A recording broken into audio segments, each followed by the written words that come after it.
Hello. I am Lucky Dog Sim. Welcome to Lucky Dog Sim Racing League. Premier driving force in the racing community powered by determination, skills, and honor.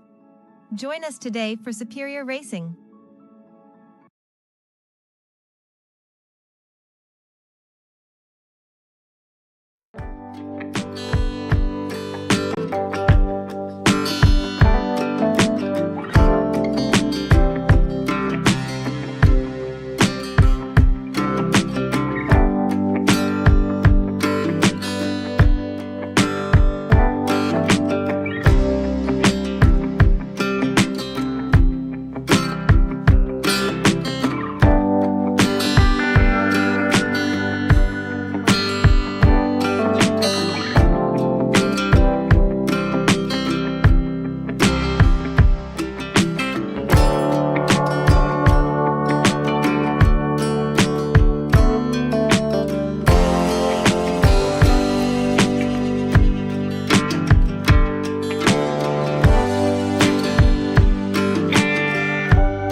Good evening, ladies and gentlemen. Welcome to Lucky Dog Sim Racing Gen 6 Series at Kansas Motor Speedway. We have one heck of a good race in store for you this evening. 100 laps at Kansas. Interesting track, born out of that mile-and-a-half cookie-cutter mentality NASCAR had. For a while there, I would contend, maybe one of the more dull tracks in NASCAR, but as the Gen 6 era went along, it got a lot better, and we're going to be seeing a lot of that tonight. Excellent setup in these cars right now. Cars showing a little bit loose, so we're going to be watching these folks wrestle that car for the first few laps so they get some heat in those tires. Have a fantastic starting lineup for you. We got the return of the 429 Paul Witt starting pole, starting to his outside. The 777 of Michael Pegg. Only 1/1000th of a second separates those two times. Those two very evenly matched here. Starting third is the 78 of Gary Slapinski. Starting fourth, we have the 57 of Jeff Gilmore. Fifth is the 44 of Jacob Edson. Starting sixth is the 43 of Sandy Curtis. Seventh is the 92 of Shane Bowie. Starting eighth is the 66 of Colton Manich. Ninth is the 19th of Ben Gear. Starting 10th is the 50 of Todd Willis. 11th is the 89 of Randolph Richard. The 33 of Gary Ragland will be restarting 12th. Behind him in 13th is the 24 of Jason Adams. Starting 14th is the 146 of Jason Cavaney. Starting 15th is number 3 of Kendall Kraft. 16th is the 59 of Ralph Blair. 17th will be the 52 of Gary Whitmer Sr. 18th will be the 91 of Joel Guy. 19th will be the 40 of Timothy Woodson, and starting 20th is the number 2 of Chris Hogue. We have Gary Slapinski, Randolph Richard, and Ben Gear as our in-car cameras this evening. We'll, as this race goes on, probably talk to each of those gentlemen. Pace car leads them through turn 3 and 4, comes down pit road. So we wait for the green flag. Green flag is out. About a dead even start from the 429, the 777. Looks like the 777 gets through the gears a little bit faster. 78 all over the rear bumper of Paul Witt as they go into turn 1. Like we were mentioning, they're going to have to watch these cars like a hawk for the first couple of laps. These cars showing very loose on fresh tires. The bottom being the faster way around the track. However, car is a lot more stable up towards the top, and we can see that's already coming into play. Oh, 57 in the wall. Came across the nose of the 44. Caution is out. The 91 barely squeaks through. We'll back up and we'll take a look at that. Our first caution of the evening. Everything looked okay. 44 of Jacob Edson running the top up there, looking for a little bit of fresh air behind those front two. 57 comes up the track across his nose. We'll check and see if there is any net code involved there.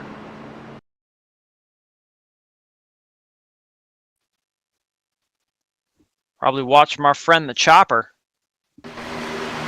Go coming through the exit of turn 4. There was definitely some net code involved there. So we'll back it up again, watch from a closer camera.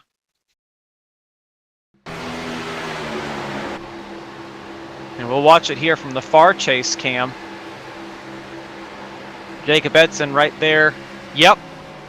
There was about 1.5 feet between those cars before the 57 went around. 91 barely tagging the 57 going through there. Definitely not intentional. We'll take a look one more time, this time from the perspective of the 91.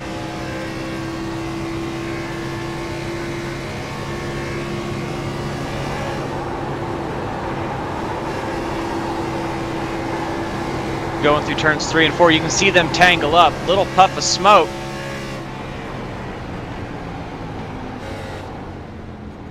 Little damage there on the 91, but nothing too terrible maybe. Bring it down pit road and get it squared away.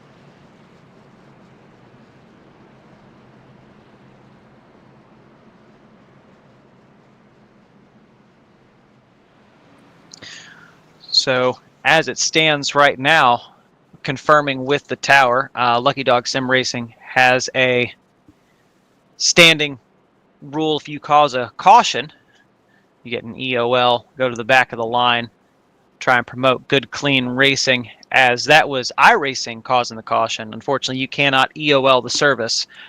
Neither one of those drivers will be sent to start from the rear. However, due to the nature of the caution itself, them having to come down pit road and repair their cars, unfortunately, just being in the wreck's going to stick them back there. But the 44 and the 57, two very, very fast cars. We'll likely see them back up towards the front before the end of this race. So we'll wish those two gentlemen good luck and hope we talk to them at the end of this thing. So go ahead and we jump back to the front. Not entirely certain how much heat's going to be in these tires. Your fuel window in these cars, about 55 laps on a tank. So anywhere between lap 45 and lap 55, you can start thinking about coming down pit road. Depending on how much you're able to stretch the tank, it could be later than that. But I don't think you want to come earlier. Always taking 4 tires on that long of a run. The interesting thing, talking with some of the drivers during practice, they weren't seeing crazy amounts of tire wear as they were running longer runs. We were talking with one gentleman saying that he'd run about 15 laps and only had about 6% on his tires fall off. And looking at his times, that was almost negligible. So these cars are not going to lose too much speed, especially if they're able to run up front in clean air. And we're going to see a lot more fall off from folks further in the back. Say if you're riding about where the 92 of Shane Bowie is with all these cars ahead of him, and he's running 8th, but that's enough that it could really mess up the life expectancy of that right front tire. Pace car down pit road. Green flag is back in the air. Excellent start from the 429 of Paul Witt, able to completely clear the 777 before they even get into turn 1. That's what Paul Witt's looking for. Gives him that nice arc going into turn 1. Always on the lookout to save that right front tire, and that's what you want. 777 of Michael Pegg able to clear the 78. Gary Slipinski as they head off into turn 3. Michael Pegg staying up there towards the wall. Behind him, the 43 is Sandy Curtis. So Michael being up there, that's definitely going to give him that momentum run going down the front stretch. It's going to stop Paul Witt from getting up against the wall there on corner entry. That's something Michael Pegg's going to have. He's going to have the momentum advantage on the exit of every single corner. However, being up there for an extended period of time, you can expect that car to start getting unhappy. That right front tire getting real warm. Maybe start plowing a little bit in the corners, and that's not something that's going to lend itself to a long right front tire life. So Michael Pegg needing to clear Paul Witt, get down to the bottom of this track. We've got a few laps of green flag here in these tires. They should be warm enough you can run just about anywhere. Michael Pegg darting to the bottom, had that nice run off the top. Might clear Paul Witt here. All running that middle. Like Paul got a little loose there. You saw the car shoot down the track just a little bit. Paul not used to running the top. He much prefers the bottom lane. He's never really been much of a running the high side guy. But running through these corners, he's just trying to run where Michael Pegg isn't. Keep as much air on that nose as he can. As they're 3 wide going down the backstretch, Sandy Curtis backs out going into turn 3. Paul Witt able to clear the 777, and he's bringing the 78 of Gary Slipinski with him. And this top group here, the top 7, have broken away rather convincingly away from the pack. You've got the 429 of Paul Witt. You've got the 78 of Gary Sapinski, 777 Michael Pegg, 66 Colton Manage, 43 Sandy Curtis, the 19 of Ben Geer, and the 89 of Randolph Richard. Your top 7. See the 777 gets in the wall a little bit there. Not too much, but these 7 here really broken away from the field. And there's a decent gap between Randolph Richard and the 92 is Shane Bowie, and even then Shane himself building a little bit of a gap on the 24 of Jason Adams. About a half a second there. Jason getting a knife draft pull off of the 92, and he's bringing the 50 of Todd Willis with him. That's opened up to 0.7 of a second between the 24 and the 92, but if we look from the 89, Randolph Richard here, to the 92, it is about 1.5 seconds difference.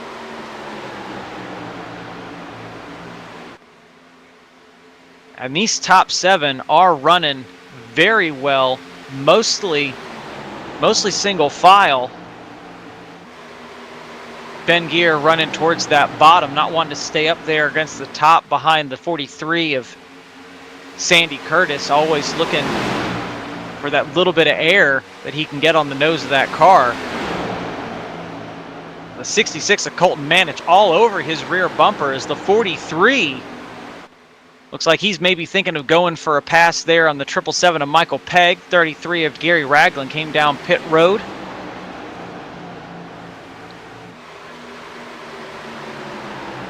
Gary on pit road for only about 5 seconds. He's putting a little fuel in the car to see if maybe he can stretch it, but he's showing 2 laps down and showing he's back on pit road. Hopefully nothing's too terribly wrong with that car, so we'll head back to our leader.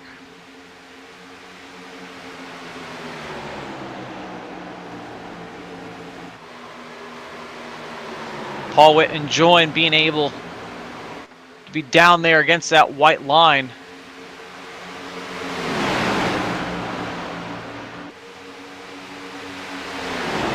You can watch through the corners. He builds a little bit of a gap, just a little bit of a gap between him and second place, 78 Gary Slipinski. But then it cinches right back up going down the straights. That's that momentum. That's that draft run coming out of the corners. Gary working with his dancing partner, Michael Pegg, as best he can to get back up there to Paul Witt. But it's lap 15 of a 100-lap race. These guys, lap 16 now.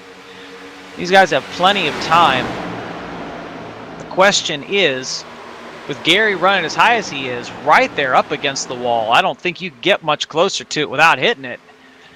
Running right up against the wall, is that going to be the kind of line that's going to win this race, or is it going to be what our leader here is doing, running towards the bottom? With the changing iRaces, changing to the setups and the tracks and the tire models, the air models that iRacing does every season, is that top line going to come in? We know that from watching NASCAR year after year, some races at certain tracks, the fastest line was up there against the top, and then the next time they were there, it was down at the bottom. So with varying conditions on the track, as the track heats up, the line may change. As of right now, the 78 and the 429 very evenly matched. Gary not able to get the run that he needs to get to Paul's inside before the corner. He's able to get really close here, but there's so much on-throttle time at Kansas, it's very difficult to pull off a dive bomb from, even a foot back. It all depends really on, is Paul Witt backing up his corners at all? And with Gary Sapinski all over his rear bumper, you've got to wonder if he is. Go ahead and we'll take a look further back in the field. Our top 6 here really spread out. The 89 of Randolph Richard unfortunately fell off the back of the front. He's slowly sliding backwards toward the 57 here of Jeff Gilmore.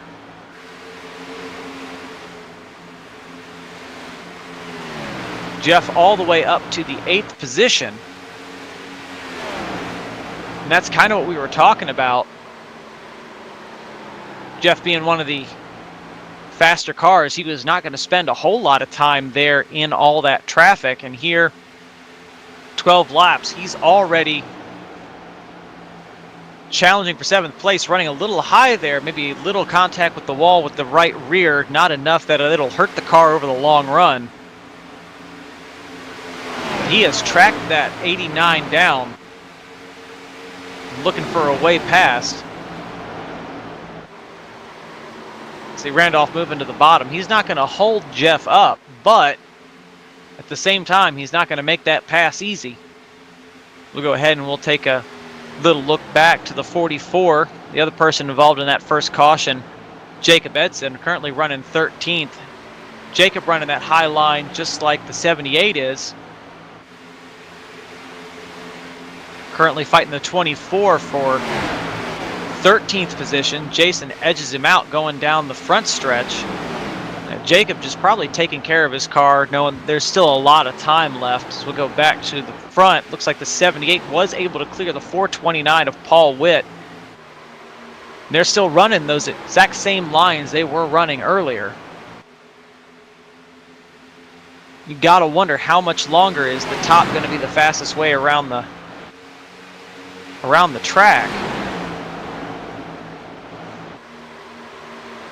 See, Paul Witt gets right up to the quarter panel of the 78 going through the corner, but on the exit, not enough momentum to keep it side by side.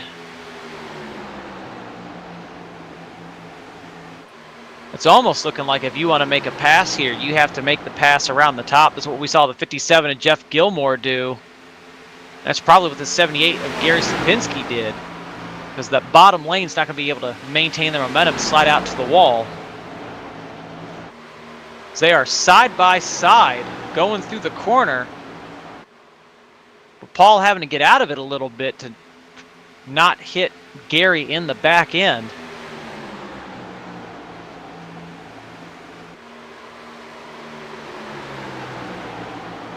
You can hear someone's tires not exactly having a good evening. These three, the 78, the 429, and the 777, have themselves built a fairly decent gap, about 1.2 seconds over the 43 of Sandy Curtis. Paul looks like he almost is able to make the move, not able to pull up in front of Gary. So he's not able to get that draft run going in the corner.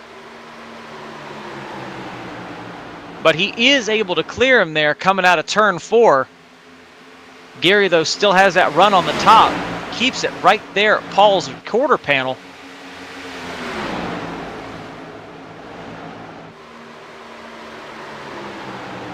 Paul Witt definitely is someone who does not like following people in front of him. He's the guy who wants to be out front all the time. A little bit of a moment there from Gary Sapinski. That's going to drop him down to the 3rd position.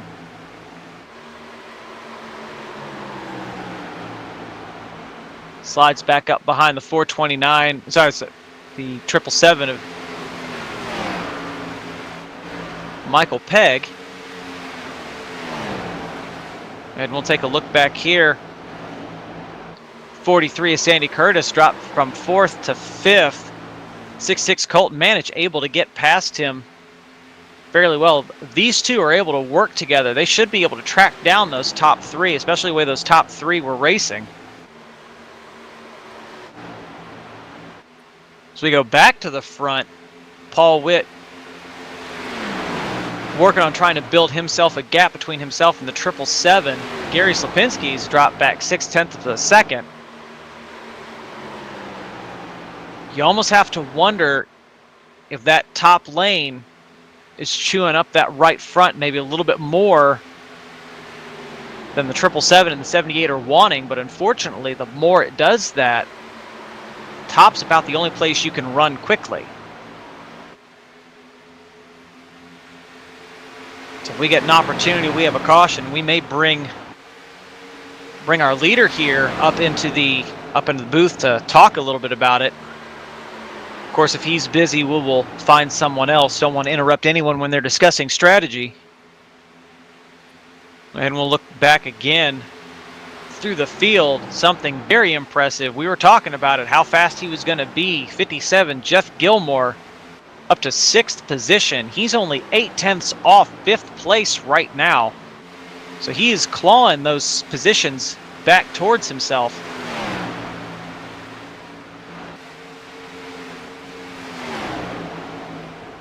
He is not slowing down for just about anybody. He's found some speed up there around the top. And he's close enough to Sandy Curtis that he's able to get those toes down the straightaways. And that's really going to help him get up there. But interestingly, the 66 of Colton Manich also on a march forward. He is close enough that he's getting that toe from the 78 of Gary Slapinski, who likewise has helped his buddy Michael Pegg get right back up to the rear bumper of Paul Witt. Paul not having the benefit of someone ahead of him. Michael has a little bit of an issue coming out of turn 2, keeps it together, doesn't seem to hurt his momentum all that much. It's like the 57 hit pit road. It appears maybe he's parked it for the evening. That's unfortunate. 57, one of our faster cars this evening. Wonder if maybe he made a little bit of contact with the wall there. And these cars can be exceptionally fragile.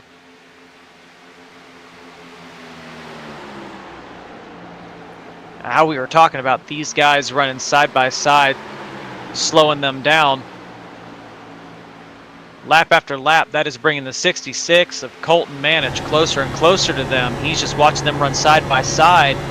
By running side by side, they're punching a huge hole in the air for him.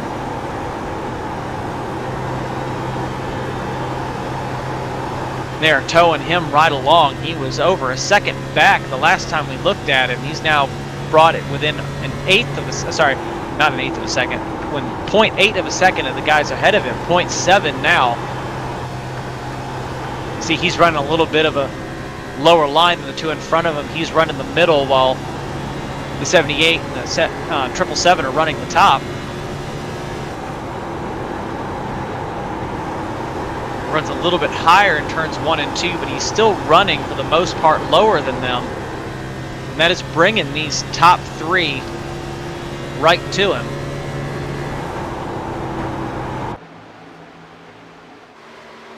Colton Manich starting back in the 8th position, currently running 4th. Our top 3, though, running in the exact same order they started this race. Paul Witt first, Michael Pegg second as he goes for a pass on the outside through turns 1 and 2. He's got that momentum run, has to get out of it. Paul Witt slams the door on Michael Pegg. He's like, no, I do not want to give up this lead, and that's allowed the 78 of Gary Slapinski to dive the 777 going into turn 3. That's going to keep these guys side by side on corner exit.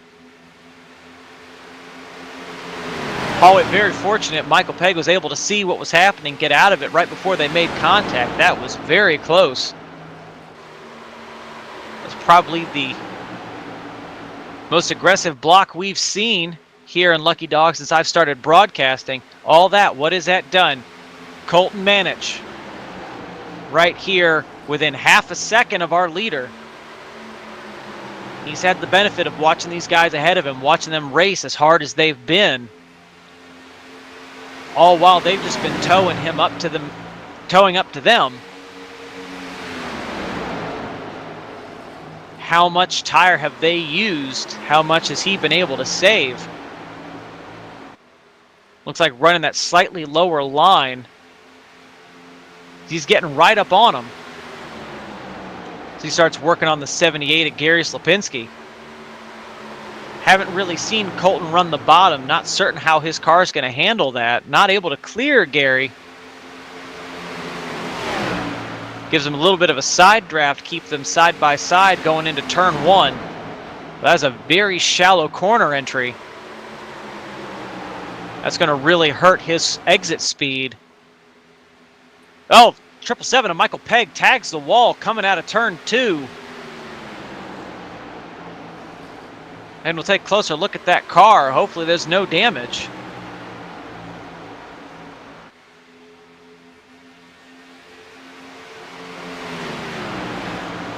Doesn't look like there's any wrinkles there. Hopefully that car is okay. Like we mentioned before, these cars very fragile. As we got the 19 of Ben Gear coming down pit road.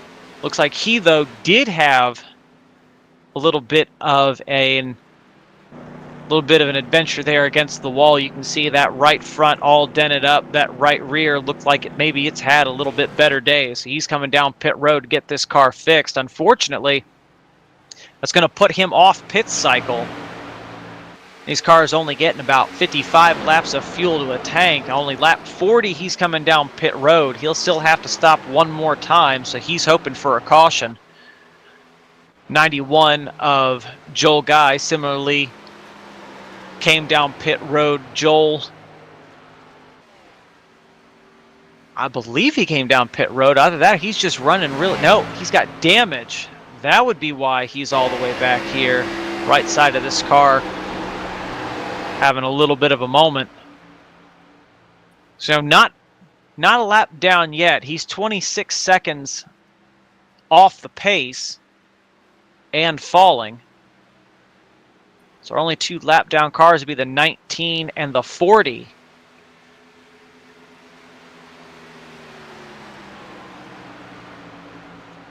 Having a little bit of a, not the day that he's hoping to have.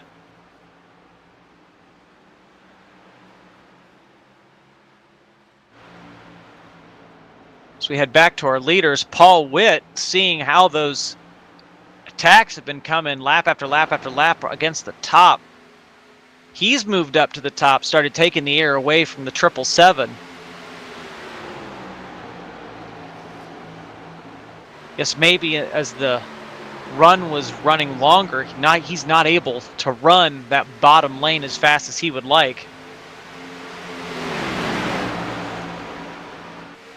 So far, he's led most of the 43 laps we've run so far. Absolute dominant performance so far by Paul Witt. If I had to guess between these top 4 here, it's going to depend most who comes down pit road when. Is pitting early the play? Is pitting late the play? Is it cutting the race exactly in half how you want to do this? As they come up on the 91 of Joel Guy. With them running the top, Joel will probably move to the bottom to let these guys by. Go ahead and watch here. Oop! 429 of Paul Witt hits the wall. That kills his momentum. But he keeps it there up in the top lane in front of the 777 of Michael Pegg. Michael not able to jump on that. As he looks to the inside going through turns 3 and 4. But the lap down car of Joel Guy, who's now hitting pit road, that really hurt that idea. We'll take a look at both of these cars real quick.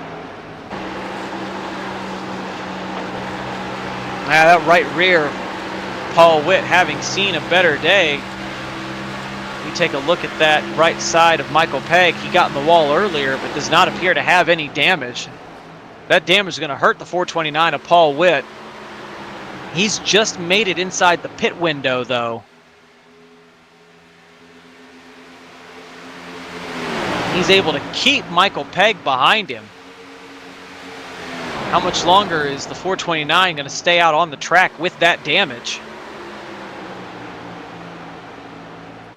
All the while, the 78 of Gary Slapinski just sitting behind, waiting in the wings, watching these two race as hard as they are. He's got the 66 of Colton Manich just chilling out behind him. Paul Witt trying to pinch Michael Pegg there coming out of turn 4, not quite able to kill that momentum run. Michael probably going to clear Paul in this corner, or so I thought. Paul keeps it stuck to the outside wall. Michael not able to get the run that he was hoping for. Michael Pegg coming down pit road on lap 47, coming to lap 48. He brings the 66 of Colton Manich with him. This is going to be the start of our green flag pit stops. So this is going to keep Paul Witt and Gary Slapinski on the track one extra lap. With as close as these guys were running, you've got to bet that Paul Witt is not going to stay out too much longer, but the 78 of Gary Slapinski dive bombs the 429. That's going to keep Paul from getting down to pit road, or so I thought. He checks up, brings it down pit road from the third lane. Keeps it straight. Hopefully hit pit road speed. Gary Slapinski inherits the lead. That'll be one extra bonus point to him. So here's what we need to keep an eye on. 777 of Michael Pegg just coming off of pit road. 429 of Paul Witt still headed down pit road. Hasn't quite made it to his stall yet. So he brings it on to pit road.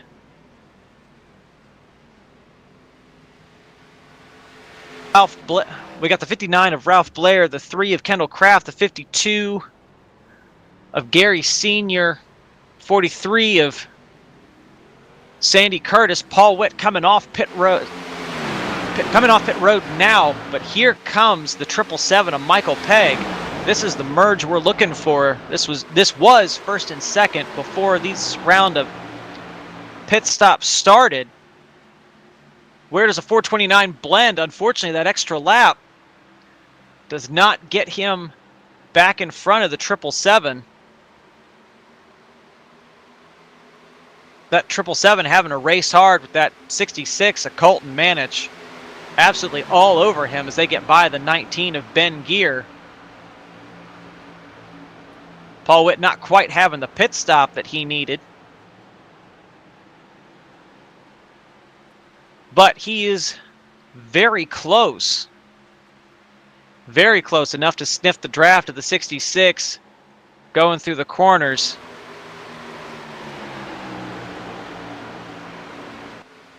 Colton Manich going for a pass here on Michael Pegg, bringing Paul Witt with him. Paul already caught up to the back of Michael Pegg. Looks like he's going to follow Colton there along the bottom. Colton not able to clear. Paul shifts up behind Michael Pegg.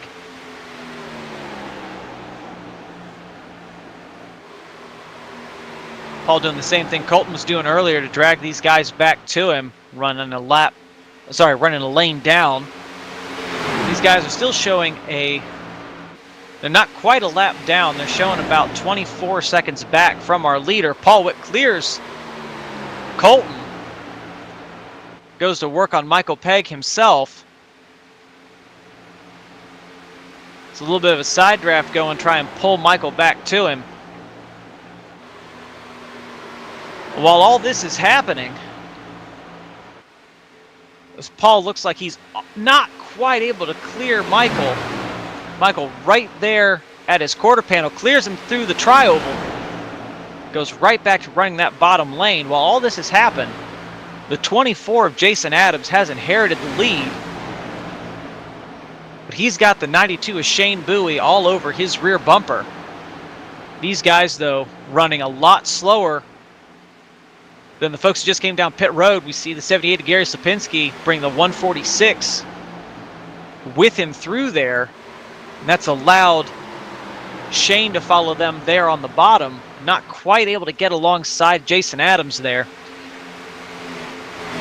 Jason Adams last time by over 32.5 seconds. When we look back to the 429 of Paul Witt, the 777 of Michael Pegg, these two running very close to each other. These two running about 32.7, 32.8 second laps. We'll go ahead and we'll ride along here with the 429 a little bit. So unfortunately, Jason Adams giving up about 2 seconds a lap to these two. You got to bet that Jason is hoping for a caution, keeping it out for as long as he has, basically running that tank dry.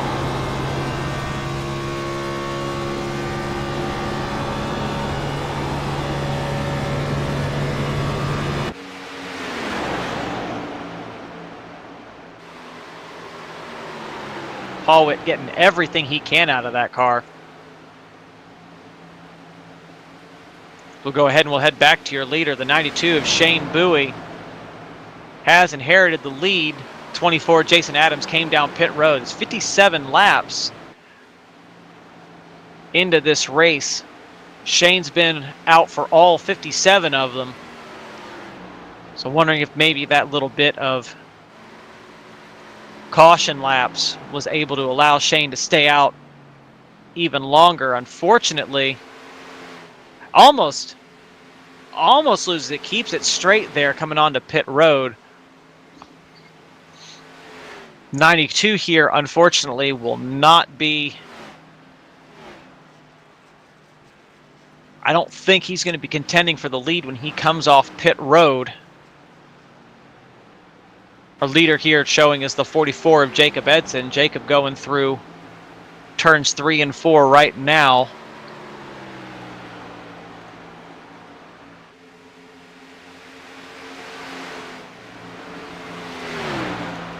The race we are watching right now is Jacob 55 laps into his run, probably thinking about coming to pit road here fairly soon. The race we are watching is going to be right here with the 777,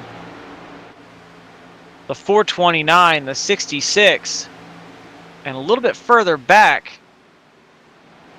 would be the 89 here of Randolph Richard. And actually, Randolph here currently running 5th. Randolph was 59 laps on that run. Finally comes down pit road to take his service.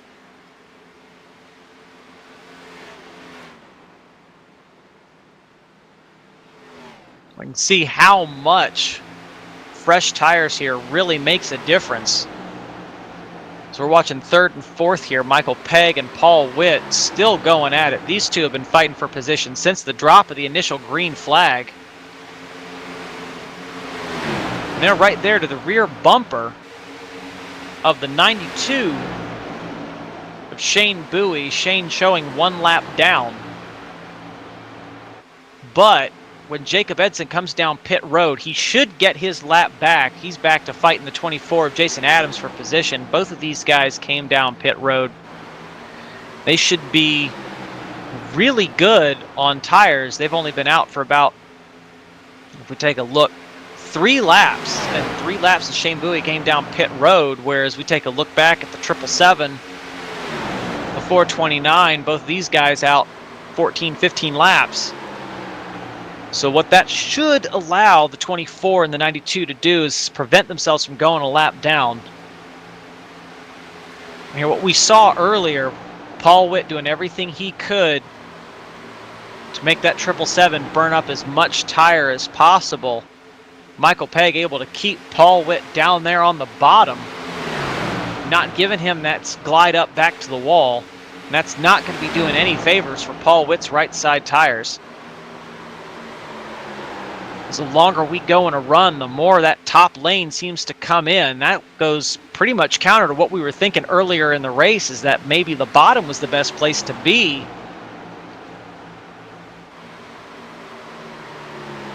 But even over that last run, we saw Paul Witt move up to the top, because he's not able to, he's not going slow enough to duck in behind the 777, but he's not going fast enough to pass him either.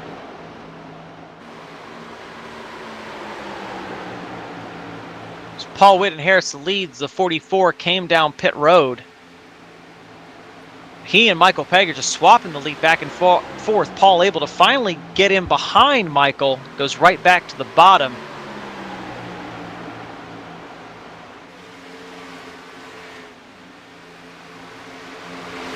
Paul could get a good side draft on Michael going down one of these straightaways, really draw him back. He might be able to clear him going through the corners, but he's not able to get close enough to Michael Pegg. Michael Pegg doing a really good job of staying away from that side draft. Colton Manich's turn. Started thinking about maybe passing, diving it to the bottom of Paul Witt.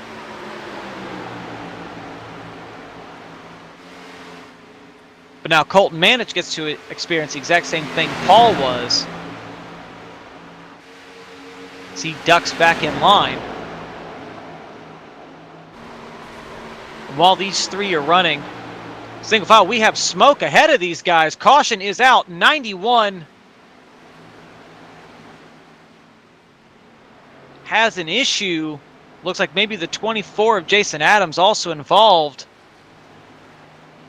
Go back and we'll take a look at this. That 91 is crab walking. That is a lot of damage to that car. Our second caution of the night.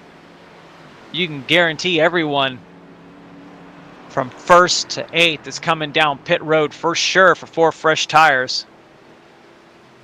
I'd be willing to bet everyone though.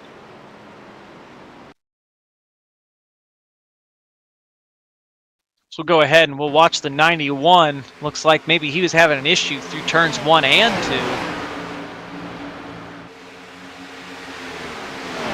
Entering turn 1, everything looks fine. Gets out of sorts, hits the wall. Gets tagged by the 92 as Shane Bowie. Puts him right into the outside wall and drilled by the 24. See, our leader's barely missing that. That was a hellacious crash. So go ahead and we'll take a little bit closer look.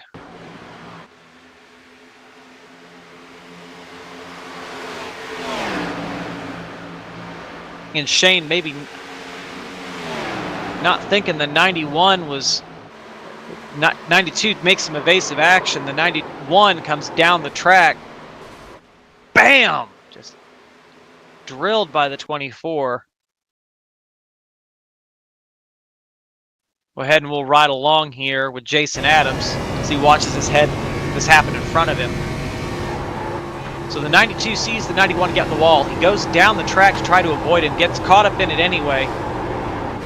And then Jason just gets absolutely caught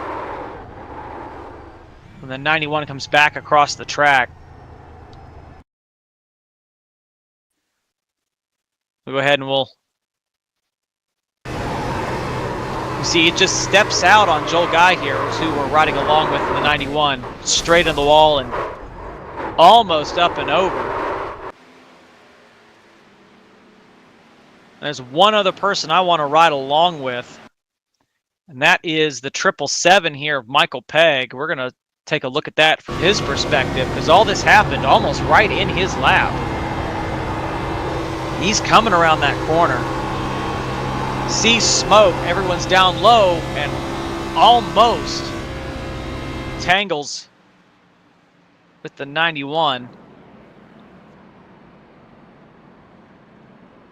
And as we predicted, just about everyone came down pit road for 4 tires and fuel.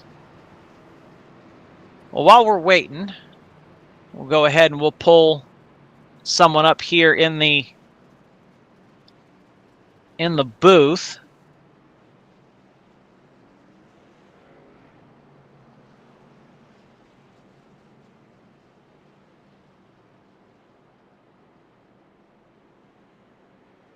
I think we'll go ahead and take an opportunity to talk to the 66 of, see if he's available, Colton Manich.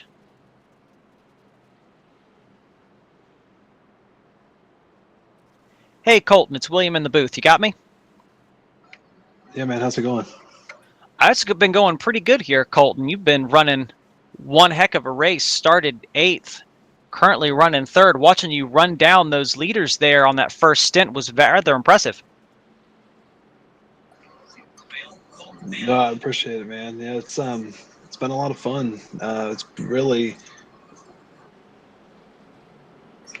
just running with these two guys here, Michael and Paul. It's been a heck of a lot of fun, and look up to these guys with the speed that they show week in, week out. So it's pretty cool to be hanging in here with them. You are no slouch yourself. Definitely one of the harder guys each week to pass. Now, watching those guys running single file, you able to track them down. How's the car feeling? It's not too bad. Just a little bit loose on fresh tires for probably the first 10 laps or so. It takes me a little bit to get going, but once I get some heat in them and get going, it feels pretty good. So hopefully we can get up here and compete with these guys. And if not, I'll be content with bringing home P3. Well, definitely one of the faster cars we have this evening. We wish you the best of luck. We'll go ahead and put you back in your chat since it looks like we're going back green. Thank you. Appreciate it. Thank you. That was the 66 of Colton Manich. Absolutely phenomenal job he's been doing tonight. Just absolutely taking it to these top guys. So going ahead, coming through turn 4, we got the 777 of Michael Pegg starting first. Paul Witt in the 429 second, 66 Colton Manich third, 59 of Ralph Blair fourth, and the 50 of Todd Willis fifth. As the green flag is back in the air, Paul Witt gets a little better jump than Michael Pegg does, but almost dead even. Almost gets a nose out ahead going into turn 1. Paul keeping it up the track. Michael able to clear him, but looks like that 66 already on the attack to the inside of the 429. Paul able to nose out ahead going into turn 3. And like Colton was saying, they got to be careful with these cars here on fresh tires, especially here back in the pack. You see a lot of jostling here around the 3. They're almost 3 wide going into turn 1. 78 of Gary Sapinski backs out a little bit.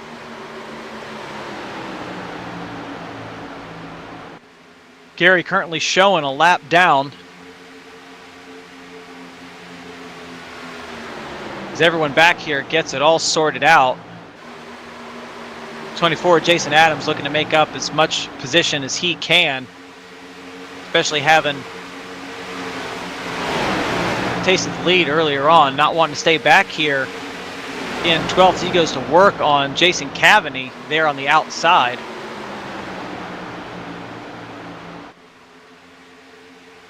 We go ahead and we head back to the front. The 429 still working very hard on the 777 of Michael Pegg. This is a pass Paul has to make as fast as possible. The longer we watch that last run go on, the more and more difficult it seemed for Paul to make up any kind of time on the bottom.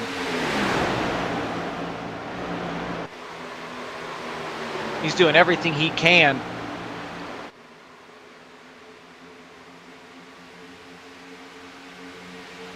If either one of these guys could get a little bit of help from someone behind him, they'd probably clear the other rather convincingly. Oh, we have a contact in the back, no caution for the 19 in the wall. We'll go back and we'll take a look at this. I think if 19 gets loose, gets hit by the 146, the 3 gets in the wall, no caution.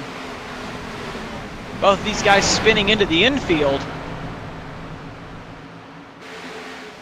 A lot of damage to both cars. Looked like maybe the 24 involved a little bit as well. We'll take one more look at this. Looks like the 146, Jason Cavaney, got in the back of the 3.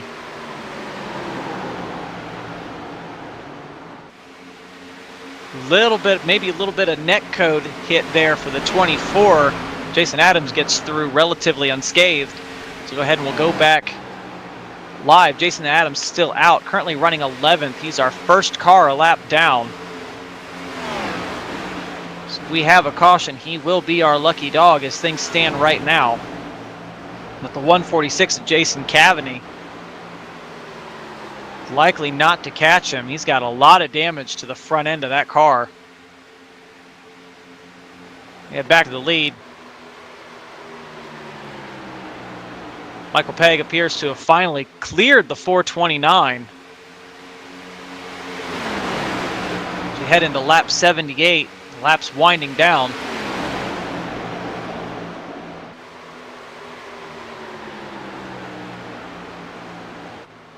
And this is sort of the exact same thing we were seeing there in that initial run. Whoever was out front really seemed to be able to dictate the pace of this race. And the amazing thing was they didn't even have to run the line of the person they were in front of. You can see how different these lines are. So we'll go ahead and we will run along with the 66 of Colton Manish. We'll go ahead and ride along with him. You can see Michael Pegg still keeping it right up against that wall. 429 of Paul Witt running the bottom. So Michael's not manipulating Paul's air, but Paul's still not able to really get that run that he needs to get past Michael. Likewise, Colton's having the exact same problem, that he's not getting the runs he needs to get by either one of these guys either. Colton's able to get to Paul's outside through one of these corners. Then the 777's draft will go ahead and pull him right along. You can see how close he's getting to Paul Witt, but likewise, we jump up to that 429. We'll go ahead and we'll watch coming out of this corner. There's the 777 of Michael Pegg. Michael and Paul so even at this track, and all this side-by-side racing, or this attempt at side-by-side racing, that's bringing the 59 of Ralph Blair. That's keeping him right with all of these guys. And waiting in the wings, just watching to see if anything will happen, is the 92 to Shane Bowie. Ralph, though, so far here in the 59, our biggest mover, started 16th, currently running 4th. It's a show-out night for the 59. Looks like he's trying to follow in the tire tracks of Paul Witt, bringing him as close as he can to the 66 of Colton Manich. All three of these cars running within a half second of each other. Sorry, all four of these cars running within a half second of each other, and they have built quite the gap, even running side by side. They're almost 2 by 2 there down the front stretch. 59 backs out a little bit. They built a sizable lead, 1.5 seconds, 1.6 seconds now back to the 92 of Shane Bowie. Looks like maybe he's coming under attack from the 50 of Todd Willis. Restarted the stint in 5th, dropped back to 6th. See how this plays out. We go back to our leaders here. Paul Witt looking like maybe he's getting a little bit of help from Colton Manich here. A little bit of an arrow push down the front stretch. Paul almost able to nose it out in front of Michael Pegg, not able to get exactly where he needs. Like we were saying, if he could give Michael even the little bit of side draft, it would probably make all the difference, but Michael doing a very good job of keeping away from Paul Witt's nose. As we come to lap 85, should be 16 to go here. Look at these guys go through these corners. Paul Witt definitely seems to have a better 1 and 2 than Michael Pegg does. But because he can't quite clear him, he can't make use of it. Michael Pegg, though, absolutely flying through turns 3 and 4. Gets a much better run out of turn 4 than Paul Witt does.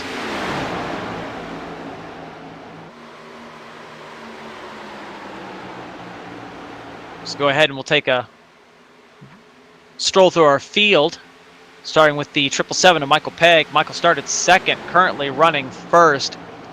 We remember he and Paul Witt were only separated by 1/1000th of a second in their qualifying times. Michael, usually not running up against the high line, has really adapted his style of driving very well here to this track. Running up there against the wall, usually he's running down at the bottom. You think about a track like Auto Club. If you run it against most folks on iRacing, they'll be foot to the floor around the top. Not Michael Pegg. Michael Pegg will be preserving his tires down the bottom lane and somehow making time on all the people running up top. It's a very, very adaptable driver we have. As we step back to our second place driver, the 429 of Paul Witt. Paul started first, currently running second. I think what's decided this race so far was the fact that Paul had a little bit of a slower pit stop than Michael Pegg did, was not able to rejoin alongside Michael Pegg when he came off pit road. But otherwise, a fairly commanding performance from Paul Witt, especially on his first race back with Lucky Dog Sim Racing here on Tuesday nights. As he gets passed by the 66 of Colton Manich, who's going to be our next driver to talk about. Colton finally getting that pass done on Paul Witt, going to work on the 777 of Michael Pegg. And he gets to experience how hard that pass was. Colton started 8th, running 2nd.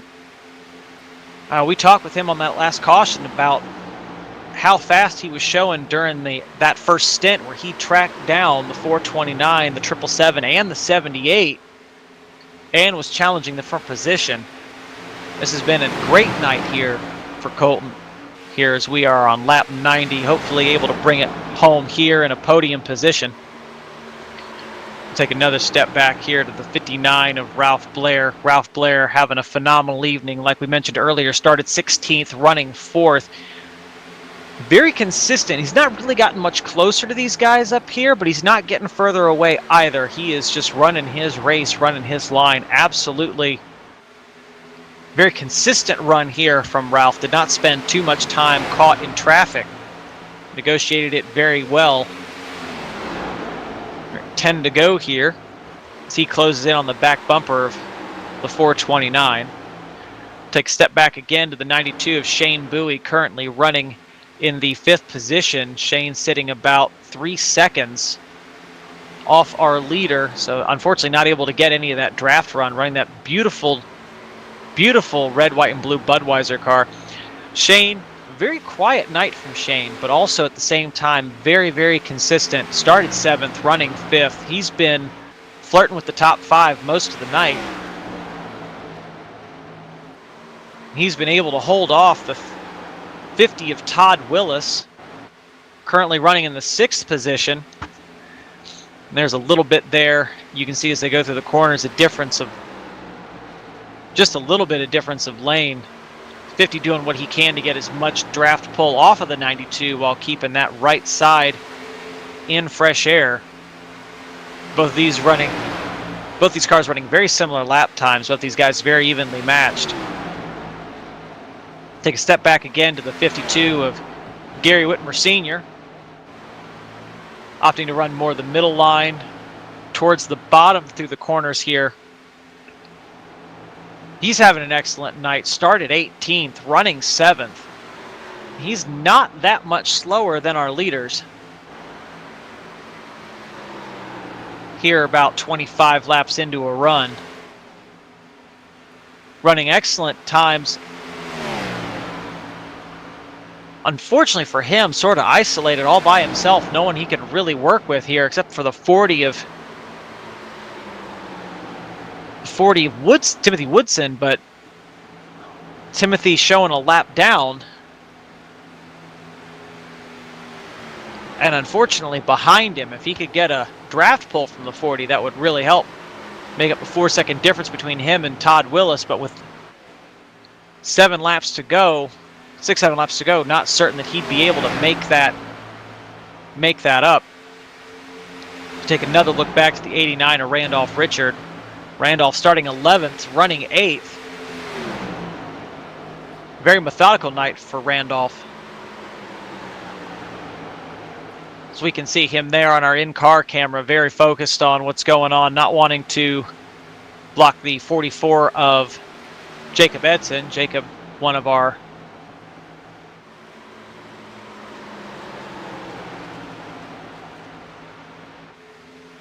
I'm not entirely certain. It's saying that Jacob Edson's about... There we go. My scoring is fixed. He's racing Jacob for position, so that is my mistake. But he's given Jacob all the room in the world, not wanting to get tangled up with him. Looks like the 44 maybe have a little bit of damage, not quite able to make that pass as quickly as he'd like. But speaking of, is able to finish that pass. Jacob Edson gets past the 89 of Randolph Richard running the outside. Where we were talking, Michael Pegg before does not typically run the top. Jacob Edson typically does. Loves that Tyler Reddick line. Probably one of the best in the league at it. Unfortunately, caught up in a dust-up earlier in the race. He's had a very successful recovery drive. Drove from almost last place. As he gets in the wall, keeps it up there out of the way of the 89 and the 3. No caution, but that's definitely going to hurt his car and hurt his race. Still driving from 19th to 9th. It's a very good recovery drive. Maybe just trying to get a little bit too much out of the car. It's nice to see Jacob here. Most likely bringing back a top 10 as we head back to our leader here as we are in the twilight laps of this race. Michael Pegg, 2 to go, has built out a almost half-second lead over Colton Manich. Paul Witt falling to a second back. Ralph Blair 2 seconds.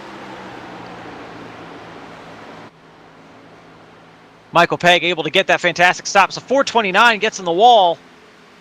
Saves it, keeps it going straight. Is he able to keep it ahead of the 59?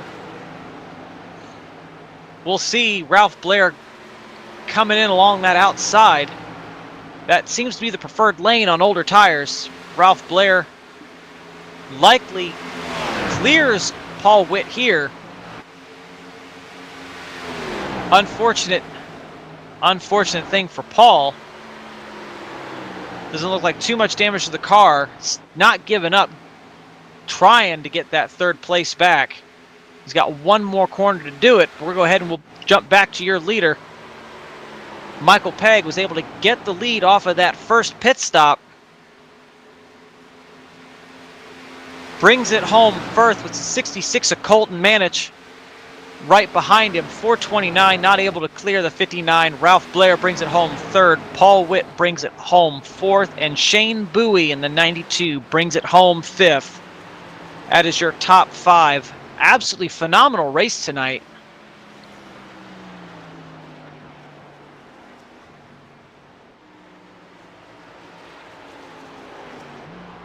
Our top 5 here able to keep this race very exciting all through. Seemed like you had to go very far into a run to build any kind of lead as Michael Pegg starts his celebration, burns it down right at the start-finish line. Phenomenal race for Michael Pegg. So we'll start collecting our top 3 for interviews.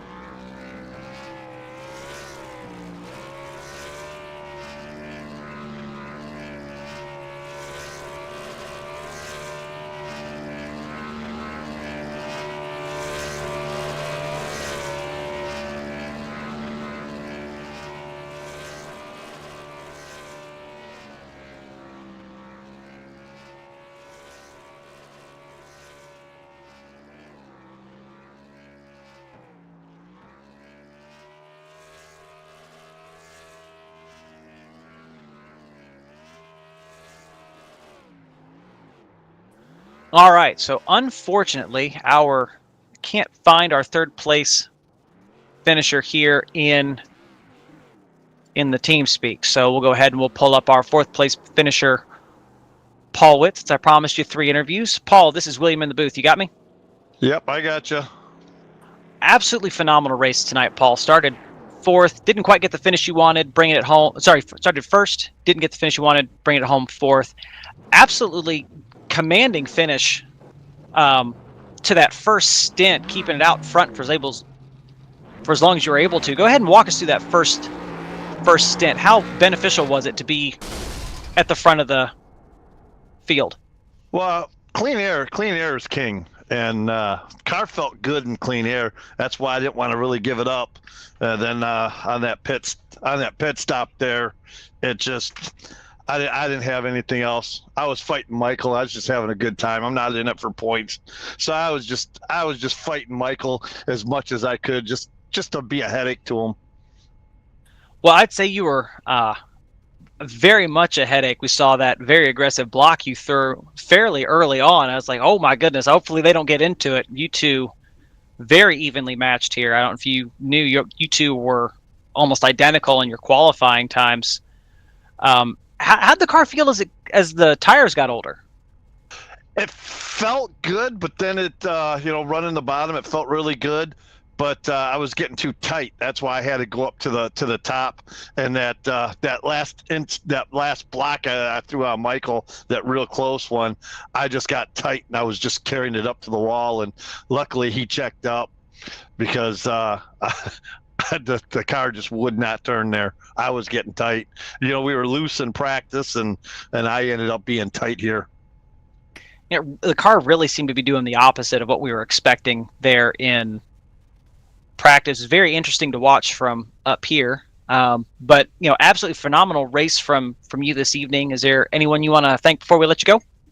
Oh yeah, thank you and Lucky Dog and my sponsored, DR Metal Roofing. I would have liked to got him a win, but you know what? Fourth place, with a couple of mistakes, take it and just had fun. That's all. That's the main thing. Well, it was lovely watching you, Paul. Great talking to you. Hopefully we get to talk to you next time. All right, man. Thanks, William. So we'll go ahead and we'll jump to our second place finisher, Mr. Colton Manich in the 66. Colton, this is William in the booth. You got me? Yeah, I got you. I mentioned when we interviewed you there under caution that I was kind of hoping we get to talk to you at the end of the race, and we get to talk to you at the end of the race. So that feels fantastic. Brought it home second. Fantastic run today, man. Well, that's awesome. Thank you. I appreciate it. It's a lot of fun. Michael, man, I thought I was saving a little bit, just enough. I got my right rear a little bit too hot there, messing around with Paul and trying to set those two up. So I had to back it back and save a little bit. And I was like, all right, well, let's make a charge at him. And just when you think you're saving enough, he's saving just that much more. And tough guy to beat, that's for sure. It was very interesting watching that battle go down, especially the longer we got in the run. It seemed like maybe the top became the dominant line and the bottom just for whatever reason couldn't really get any passes made. Is that what you were running into as the run went on? Yeah, that's for sure. I mean, the first portion of that race, I guess actually at the very beginning of the race, I started on the inside line and then gradually moved my way up. And I found a happy spot right kind of mid to high on the track. And I tried to run that line behind Michael, and I would get a little bit loose coming off. And like I said, I was just heating up the rears a little bit too much. So I had to ride in line behind him for a little bit until it came back to me. And then I think with like 2 to go, I tried to run the inside, and inside just couldn't do anything. And kind of like what Paul said, once you're out there in clean air, you kind of can dictate, and it's so important, especially at this track. There's just not much I could have done differently, even with saving some, just still couldn't get to Michael. Well, excellent race from you tonight, man. I know you mentioning that you really look up to the guys that like Michael and Gary and Paul, and want to run with them, but you're definitely one of the faster guys week in and week out. So it's always nice to see that speed and that consistency pay off. Well, I appreciate it. And yeah, like I said during the race interview, it's just an honor to run with those guys, man. It's a lot of fun. And I jumped over to this league not too long ago when Ben invited me over here, and as soon as I started, I got to see who the fast guys were, and just like I said, it's just a lot of fun. It's an honor to run with those guys, and I appreciate just being here. Well, I'd say from just me watching you all race, it's an absolute pleasure having you here. Is there anyone you want to thank before we let you go? Well, I mentioned him a minute ago, but definitely Ben for, like I said, inviting me over here. You for what you do, everybody at Lucky Dog, and just the drivers, man. It's been a blast. It's been clean. Definitely by far the cleanest and the most fun league racing that I've been a part of, and just looking forward to some more. And of course, my sponsor, Shenko Custom Diecast and Williamsburg Contractor. Well, like I said, excellent run from you today, Colton, and I look forward to talking to you next time. All right, thank you. Have a good one. And finally, we have our winner, 777, Michael Pegg. Michael is with me in the booth. You got me? Yes, sir.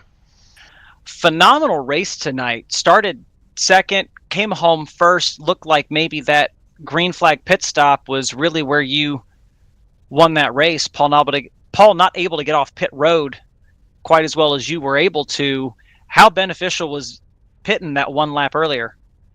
I had no choice. I kept trying. He kept squeezing on the inside. I couldn't show how he was doing it on that first run because there's just no speed. You couldn't get any traction down low. You try to give any throttle, it'd flip out on you. I don't know how he was even running it down there. Hats off to him. He ran extremely hard tonight. I definitely noticed he was there.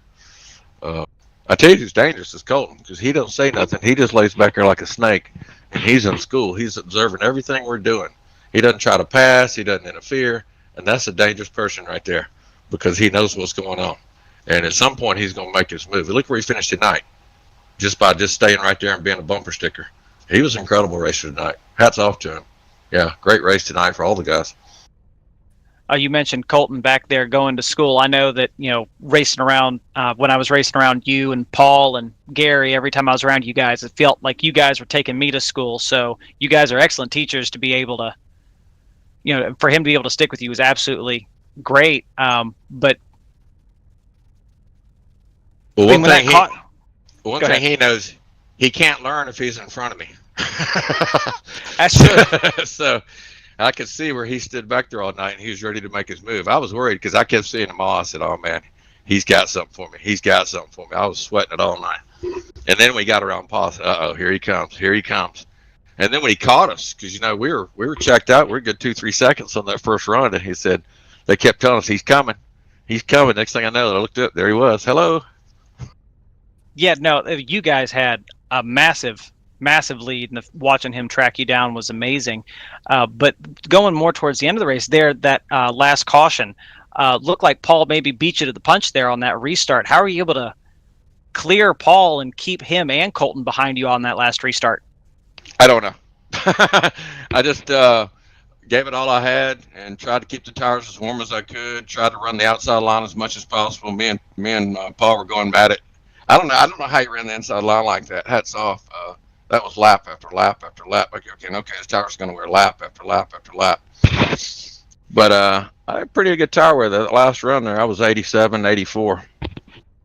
Yeah, that was something else I wanted to talk with you about. I was mentioning it during the broadcast, is typically when we're watching you run a race, especially at these 1.5 miles, you're usually running around the bottom. We very rarely see you run the Tyler Reddick line around the top, able to adapt to the demands of the car and the track. How difficult was it to really learn how to run the top here when you're used to running the bottom so much? It's extremely tough. All I thought about was you running the wall. I was like, man, I'm doing what Williams did now. I don't want to hit the wall. I was like, oh my God, that was the fear. Because, if you just touch it at all, which I did scrape it tonight, but you get serious damage. A couple of guys got some air damage. But it's tough, man. You got to be on the brakes. You can't lose your momentum here. The momentum is very strong. If you tap the brakes and get sideways, man, you lost a lot of momentum. Will just blow by you. Well, it's an absolutely fun race to watch. You guys doing an excellent job of keeping everything pointed in the right direction. The only real cautions we had were net code and just unfortunate happenstance. Absolutely phenomenal race from all of our drivers tonight. Is there anyone you want to thank before we let you go? Yeah, all the drivers that came out tonight and raced with us. Can't thank them enough for coming out, keeping it clean. All the Lucky Dog people that watch, all the fans. I want to thank all the regulators. I want to thank you for the Lucky Dog broadcasting. I want to thank Tracy, Molly, and Cash. All right, it was a phenomenal race from you tonight, Michael Pegg. Congratulations on the win, and hopefully we'll talk to you next time. Thank you, sir. And again, absolutely phenomenal race from everyone tonight. Great racing from flag to flag. Very respectful racing from flag to flag. It's always great to watch these guys, go to battle, every weeknight. And super speedways on Saturday. So we thank you guys for joining us. We do have, I know for certain that we will be live tomorrow night with a Wednesday night recruitment race. And on Thursday, I'll be back for the truck series. And I hope to see you then. All right, we'll catch you.